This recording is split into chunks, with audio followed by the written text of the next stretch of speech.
সুপ্রিয় দর্শক, কালের কণ্ঠ সংবাদে স্বাগত জানাচ্ছি। সাথে আছি আমি সাইদ রহমান। ছাত্র জনতার গণ অভ্যুত্থানে সাবেক প্রধানমন্ত্রী শেখ হাসিনা ক্ষমতা ছেড়ে পালিয়ে যাওয়ার পর ভারতীয় ভিসা পেতে বিলম্ব হচ্ছে বলে অনেক বাংলাদেশি অভিযোগ করেছেন। ভিসা পাওয়া নিয়ে ঢাকায় অবস্থিত ভারতীয় ভিসা কেন্দ্রে বিক্ষোভও করেছেন অনেকে। এ অবস্থায় বাংলাদেশিদের জন্য ভিসা পাওয়ার বিষয়টি স্পষ্ট করেছে ভারতের পররাষ্ট্র মন্ত্রণালয়। সাফ জানিয়ে দেওয়া হয়েছে, জরুরি এবং চিকিৎসার প্রয়োজন ছাড়া আপাতত কোনো বাংলাদেশিকে ভিসা দেওয়া হবে না। বিস্তারিত সাবরিনা কাজীর রিপোর্টে। ছাত্র জনতার গণ অভ্যুত্থানে গত 5 আগস্ট শেখ হাসিনা ক্ষমতা ছেড়ে পালিয়ে যাওয়ার পর ভারতীয় ভিসা পেতে বিলম্ব হচ্ছে বলে অনেক বাংলাদেশি অভিযোগ করেন। ভিসা পাওয়া নিয়ে ঢাকায় অবস্থিত ভারতীয় ভিসা কেন্দ্রে বিক্ষোভ করেন অনেকে। এ অবস্থায় বাংলাদেশিদের জন্য ভিসা পাওয়ার বিষয়টি স্পষ্ট করেছে ভারতের পররাষ্ট্র মন্ত্রণালয়। রোববার ভারতীয় সংবাদ মাধ্যম আনন্দবাজারের এক প্রতিবেদনে বলা হয়েছে, আপৎকালীন এবং চিকিৎসার প্রয়োজন ব্যতীত বাংলাদেশি নাগরিকদের ভিসা দেওয়া হবে না। এখন সবাইকে ভিসা দেওয়া হবে না বলে ভারতের তরফে সাফ জানিয়ে দেওয়া হয়েছে।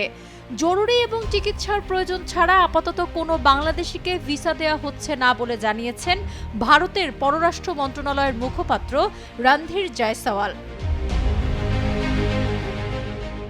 ভারতের পররাষ্ট্র মন্ত্রণালয়ের মুখপাত্র রণধীর জয়সওয়াল জানান, আপাতত বাংলাদেশিদের চিকিৎসার এবং জরুরি প্রয়োজনে ভিসা দেওয়া হচ্ছে। যখন বাংলাদেশের পরিস্থিতি স্বাভাবিক হবে তখন পূর্ণমাত্রায় কাজ শুরু হবে এবং ভিসা প্রদানও স্বাভাবিক হবে। সাবেক প্রধানমন্ত্রী শেখ হাসিনার পতনের পর থেকে বাংলাদেশিদের জন্য ভিসা পরিষেবা বন্ধ করে দেয় ভারত। পরবর্তীতে পরিস্থিতি স্বাভাবিক হওয়ার পর চলতি সেপ্টেম্বর থেকে আবারও জরুরি ভিত্তিতে পরিষেবা শুরু করেছে ভারতীয় ভিসা কেন্দ্রগুলো। ভারতীয় ভিসা আবেদন কেন্দ্র জানিয়েছে, প্রাথমিকভাবে ঢাকা, রাজশাহী, চট্টগ্রাম, সিলেট এবং খুলনায় ভিসা সেন্টার খুলেছে। এখনই সবাই ভিসা পাবেন না, কেবলমাত্র যারা চিকিৎসার জন্য আসবেন তাদেরকেই জরুরি ভিত্তিতে অগ্রাধিকার দেওয়া হবে। আপাতত শর্ত সাপেক্ষে বাংলাদেশিদের ভিসা প্রদান করা হবে। আনন্দবাজারের প্রতিবেদনে বলা হয়েছে, সম্প্রতি ভারত এক বিজ্ঞপ্তিতে জানিয়েছে, বাংলাদেশের পরিস্থিতি এখনও স্বাভাবিক নয়। আইন শৃঙ্খলা পরিস্থিতি স্বাভাবিক হলে আবারও ভিসা প্রদানের বিষয়টি আগের মতো হয়ে যাবে। আপাতত শর্ত সাপেক্ষে বাংলাদেশিদের ভিসা প্রদান করা হবে। এখন সীমিত পরিসরে কাজ হচ্ছে। ভারতীয় ভিসা পেতে বিলম্ব হচ্ছে বলে দাবি করছেন বাংলাদেশের বাসিন্দারা। সময়ে ভিসা না পাওয়ায় গত মাসে ঢাকায় ভারতীয় ভিসা প্রদান কেন্দ্রে বিক্ষোভ করেন অনেকে। তারই জেরে ভারতীয় দূতাবাস ও ভিসা কেন্দ্রগুলোতে বাড়তি নিরাপত্তা মোতায়েন করে ডক্টর মোহাম্মদ ইউনূস অন্তর্বর্তী সরকার। চলতি মাস থেকে আবার জরুরি ভিত্তিতে ভিসা আবেদন কেন্দ্রগুলোতে পরিষেবা দেওয়া শুরু হয়েছে। খবরে জানা যায়, গত বছর প্রায় 16 লক্ষ বাংলাদেশি ভারতে গিয়েছিলেন। এর মধ্যে প্রায় 4.5 লক্ষ জন গিয়েছিলেন মেডিকেল ভিসায়। এখন দুর্গাপূজার সময়ে অনেকেই পশ্চিমবঙ্গে বেড়াতে যেতে চাইছেন, কিন্তু সেখানে এখন সেই অনুমতি দেয়া হচ্ছে না বলে জানা গিয়েছে। সাবরিনা কাজী, কালের কণ্ঠ। নির্বাচনের প্রায় 4 বছর পর চট্টগ্রাম সিটি কর্পোরেশনের মেয়র হিসেবে ঘোষণা করা হলো বিএনপি নেতা ডাক্তার শাহাদাত হোসেনের নাম। আদালতের পক্ষ থেকে আগামী 10 দিনের মধ্যে এ সংক্রান্ত গেজেট প্রকাশ করার নির্দেশ দেওয়া হয়েছে। মঙ্গলবার চট্টগ্রামের নির্বাচনী ট্রাইব্যুনালের বিচারক এবং যুগ্ম জেলা ও দায়রা জজ মোহাম্মদ খায়রুল আমিনের আদালত এই রায় দিয়েছেন। বিস্তারিত জানাচ্ছেন ময়ূখ ইসলাম। চট্টগ্রাম সিটি কর্পোরেশন চসিক নির্বাচনে কারচুপির অভিযোগে ফলাফল বাতিল চেয়ে নগর বিএনপির সাবেক আহ্বায়ক ডাক্তার শাহাদাত হোসেনের করা মামলায় তাকে মেয়র ঘোষণা করেছেন আদালত। এর মাধ্যমে নির্বাচনের 3 বছর 8 মাস পর চসিকের মেয়র ঘোষিত হলেন তিনি। একই সঙ্গে আগামী 10 দিনের মধ্যে এ সংক্রান্ত গ্যাজেট প্রকাশ করার জন্য নির্দেশ দেওয়া হয়েছে। মঙ্গলবার চট্টগ্রামের নির্বাচনী ট্রাইব্যুনালের বিচারক এবং যুগ্ম জেলা ও দায়রা জজ মোহাম্মদ খায়রুল আমিনের আদালত এই রায় দেন। বাদীপক্ষের আইনজীবী অ্যাডভোকেট আরশাদ হোসেন সাংবাদিকদের জানান, 2021 সালের 24 ফেব্রুয়ারি চসিক নির্বাচনে কারচুপির অভিযোগে ফলাফল বাতিল চেয়ে মেয়র ডাক্তার শাহাদাত হোসেন মামলা করেন। ওই মামলায় আগের ফলাফল বাতিল ঘোষণা করে বিএনপির মেয়র প্রার্থী শাহাদাত হোসেনকে মেয়র ঘোষণা করে রায় দিয়েছেন আদালত। 2021 সালের 27 জানুয়ারি চসিক নির্বাচনে ভোট গ্রহণ অনুষ্ঠিত হয়। নির্বাচনে মেয়র পদে আওয়ামী লীগ মনোনীত প্রার্থী রেজাউল করিম চৌধুরীকে বিজয়ী ঘোষণা করা হয়। নির্বাচনের পর থেকেই কারচুপির অভিযোগ করে আসছিলেন ডাক্তার শাহাদাত হোসেন ও তার দল বিএনপি। চসিক নির্বাচনে 3,69,248 ভোট পান নৌকার মেয়র প্রার্থী রেজাউল করিম চৌধুরী। তার নিকটতম প্রতিদ্বন্দ্বী বিএনপির মেয়র প্রার্থী শাহাদাত হোসেন ধানের শীষ প্রতীকে পেয়েছিলেন 52,489 ভোট।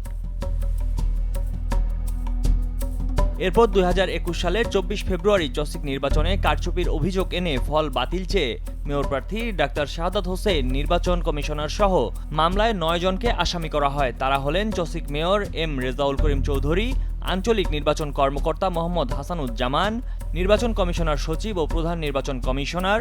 এছাড়া অন্যান্য বিবাদীরা হলেন মেয়র প্রার্থী আবুল মঞ্জুর, এম এ মতিন, খোকন চৌধুরী, মোহাম্মদ ওয়াহেদ মুরাদ এবং মোহাম্মদ জান্নাতুল নাইম। মামলার এজাহারে অভিযোগ করা হয়, মেয়র প্রার্থী ডাক্তার শাহাদাত হোসেন চসিক নির্বাচনের ভোটের হিসাব পাননি। কোনো কেন্দ্র থেকে ইভিএম এ ভোট গ্রহণের প্রিন্ট কপিও দেওয়া হয়নি। নির্বাচনে তাকে জোর করে হারিয়ে দেওয়া হয়। ভোটের দিন দুপুর পর্যন্ত 4 থেকে 6% ভোট পড়ে, কিন্তু ভোটের হিসাবে দেখানো হয় ভোট পড়েছে 22%। কেন্দ্রীয় বিএনপির সাবেক সাংগঠনিক সম্পাদক ও চট্টগ্রাম মহানগর বিএনপির সাবেক সভাপতি ডাক্তার শাহাদাত হোসেনকে 2020 সালের 24 ফেব্রুয়ারি বিএনপির পার্লামেন্টারি বোর্ডের বৈঠকের পর চসিক নির্বাচনে মেয়র পদে মনোনয়ন দেওয়া হয়েছিল। ময়ূখ ইসলাম, কালের কণ্ঠ। টানা 15 বছরের বেশি সময় ক্ষমতায় থাকার পর গত 5 আগস্ট প্রধানমন্ত্রী শেখ হাসিনার পতনের পর ডক্টর ইউনূস অন্তর্বর্তী সরকারের প্রধান উপদেষ্টার দায়িত্ব গ্রহণ করেছেন। বাংলাদেশে দ্রুত প্রশাসনিক সংস্কার এবং নির্বাচন অনুষ্ঠানের দৃঢ় প্রত্যয় ব্যক্ত করেছেন তিনি। জাপানের টোকিও ভিত্তিক নিউজ আউটলেট NHK ওয়ার্ল্ডের সঙ্গে এক সাক্ষাৎকারে এই আশাবাদ ব্যক্ত করেন ডক্টর ইউনূস। বিস্তারিত জানাচ্ছেন সাবরিনা কাজী। সাক্ষাৎকারে ডক্টর ইউনূস জানান, অন্তর্বর্তী সরকারের কাজ হচ্ছে যত দ্রুত সম্ভব সংস্কার করা এবং সরকার প্রস্তুত হলেই নির্বাচন অনুষ্ঠান করা। তিনি জানান, ব্যর্থতা এমন কিছু নয় যা আমরা মেনে নিতে পারি। তরুণরা তাদের জীবন দিয়েছে। তিনি নীতি নির্ধারণে তরুণ প্রজন্মকে অন্তর্ভুক্ত করার বিষয়ে তার অবস্থানের ইঙ্গিত দেন। প্রধান উপদেষ্টা জানান, এই সংকটময় সময়ে বাংলাদেশ তার সবচেয়ে বড় দাতা জাপানের কাছ থেকে সহায়তার অপেক্ষায় রয়েছে। তিনি জোর দিয়ে বলেন, তার দেশের অর্থনীতি পুনর্গঠন এবং বাংলাদেশের গণতন্ত্রকে দৃঢ়মূল করতে সহায়তার জন্য জাপানের সহযোগিতা অপরিহার্য। এর আগে মার্কিন পাবলিক ব্রডকাস্টিং সংস্থা NPR প্রধান উপদেষ্টা ডক্টর মোহাম্মদ ইউনূসের একটি সাক্ষাৎকার প্রকাশ করেছে, যেটি নতুন দেশ নির্মাণ শুরু করতে হবে এই শিরোনামে। ইউনূস জাতিসংঘের সাধারণ পরিষদে বক্তব্য দেওয়ার পর NPR এর মিশেল মার্টিনের সঙ্গে আলাপচারিতায় বসেছিলেন। আলাপচারিতায় ডক্টর ইউনূসকে মার্টিন বলেন, সময়ের কথা বলছি, সেনাবাহিনী আপনার পেছনে রয়েছে। সামরিক নেতারা বলেছেন, অন্তর্বর্তীকালীন সরকারকে 18 মাস শাসন করতে হবে। বিরোধী দলগুলো তা চায় না। তারা নভেম্বরে নির্বাচন চেয়েছিল। আপনার যা করতে হবে তা করার জন্য কি 18 মাস যথেষ্ট সময়? জবাবে ডক্টর ইউনূস জানান, জনগণ এই সংখ্যাগুলো বিবেচনা করছে না। কত মাস, কত বছর তাদের প্রয়োজন মনে হয়। কেউ কেউ বলে যে এটি দ্রুত করা উচিত, কারণ আপনি যদি দীর্ঘায়িত করেন আপনি অজনপ্রিয় হবেন এবং সবকিছু এলোমেলো হয়ে যাবে। কেউ কেউ বলেন যে না, আপনাকে সংস্কার শেষ করতে হবে। সুতরাং আপনি দীর্ঘ সময় ধরে থাকুন। তাই এ নিয়ে বিতর্ক চলছে। এ সময় মার্টিন আরও বলেন, আপনি প্রায় সুধী সমাজের মতো করে সম্পূর্ণ পুনর্গঠনের কথা বলছেন। তখন ডক্টর ইউনূস জানান, সংস্করণ 2 এর অর্থ ঠিক এটাই। আমরা পুরনো স্টাইলে ফিরে যেতে চাই না। তাহলে এত জীবন দেওয়ার মানে কি? এর কোনো মানে নেই, কারণ আমরা যা করেছি সবকিছু ধ্বংস করেছি। তাই একটি নতুন দেশ নির্মাণ আমাদের শুরু করতে হবে। সাবরিনা কাজী, কালের কণ্ঠ। বাংলাদেশে মাধ্যমিক ও উচ্চ মাধ্যমিক পর্যায়ে বিশ্বমানের শিক্ষা ব্যবস্থা নেই বললেই চলে। সেই অভাব দূর করতে শিক্ষার নতুন দ্বার উন্মোচন করে চালু হতে যাচ্ছে Bashundhara public school and college. রাজধানীর বসুন্ধরা আবাসিক এলাকার এন ব্লকে 10 বিঘা জমির ওপর আধুনিক স্থাপত্য শিল্পের ছোঁয়ায় গড়ে উঠেছে 7তলা স্কুল ক্যাম্পাস। সামনে সবুজ ঘাসে মোড়ানো সুবিশাল খেলার মাঠ, অত্যাধুনিক শ্রেণীকক্ষ, লাইব্রেরি, ক্যাফেটেরিয়া।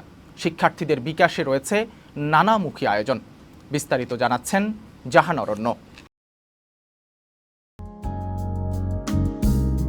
বিশ্বমানের লেখাপড়ার পাশাপাশি খেলাধুলার অবারিত সুযোগ নিয়ে 2025 সালের 1 জানুয়ারি যাত্রা করছে Bashundhara public school and college. জাতীয় শিক্ষাক্রমের বাংলা ও ইংরেজি ভার্সনে নার্সারি থেকে 8ম শ্রেণী পর্যন্ত শিক্ষা কার্যক্রম চালু হচ্ছে। কারিকুলাম এমনভাবে পরিকল্পনা করা হয়েছে যেন শিক্ষার্থীদের প্রতিভার বিকাশ ঘটে।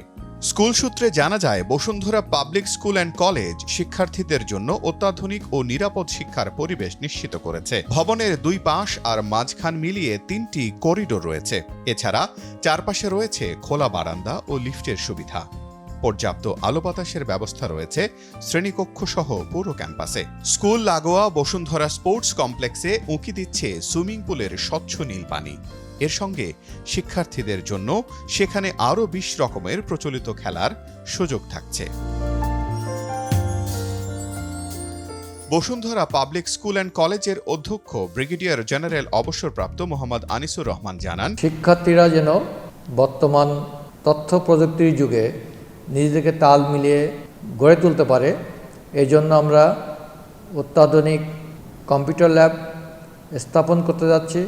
শিক্ষার্থীদের নিরাপদে যাওয়া আসার জন্য পর্যাপ্ত সংখ্যক আধুনিক বাস ইতিমধ্যেই আমরা ব্যবস্থা করেছি।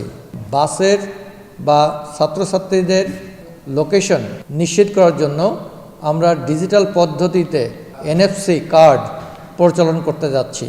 এছাড়াও তাদের নিরাপত্তার জন্য সার্বক্ষণিক নিরাপত্তা কর্মীর পাশাপাশি কলেজের প্রতিটি প্রাঙ্গণ CC ক্যামেরার আওতাভুক্ত করা হয়েছে।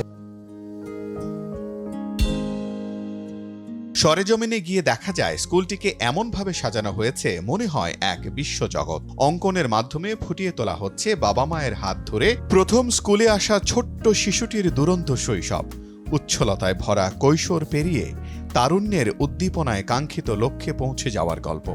এখানে হাত বাড়ালেই শিক্ষার্থীরা জ্ঞান অন্বেষণ করে আলোকিত মানুষ হয়ে গড়ে উঠতে পারবে। বসুন্ধরা পাবলিক স্কুল অ্যান্ড কলেজে শিক্ষার্থীদের জন্য রয়েছে অত্যাধুনিক কম্পিউটার ল্যাব। তথ্য প্রযুক্তির বিষয়ে গুরুত্ব দেওয়ার পরিকল্পনা করা হয়েছে যেন শিক্ষার্থীরা ভবিষ্যতের জন্য নিজেদের তৈরি করতে পারে, কর্মক্ষেত্রে কাজে লাগাতে পারে শিক্ষা প্রতিষ্ঠানের শেখানো জ্ঞান। বিশেষভাবে প্রযুক্তি উদ্ভাবন ও কোডিং শিক্ষার উপর গুরুত্ব আরোপ করা হবে। অত্যাধুনিক সায়েন্স ল্যাবরেটরি, ম্যাথ ল্যাবরেটরিও রয়েছে। স্কুলটিকে শুভকামনা জানিয়ে বসুন্ধরা গ্রুপের চেয়ারম্যান আহমেদ আকবর সুবাহান বলেন, স্বপ্ন দেখো, উন্নত হও, অর্জন করো। এই আদর্শ ধারণ করে বসুন্ধরা পাবলিক স্কুল অ্যান্ড কলেজকে এমনভাবে সাজানো হয়েছে যেখানে ছেলেমেয়েরা শুধু পাঠ্যপুস্তক থেকে শিখতে আসবে না, এখানে এমন সব সুযোগ সুবিধা পাবে যা থেকে শিক্ষার্থীরা চারপাশের বিশ্ব সম্পর্কে স্বচ্ছ ধারণা পাবে। জাহান অরণ্য, কালের কণ্ঠ।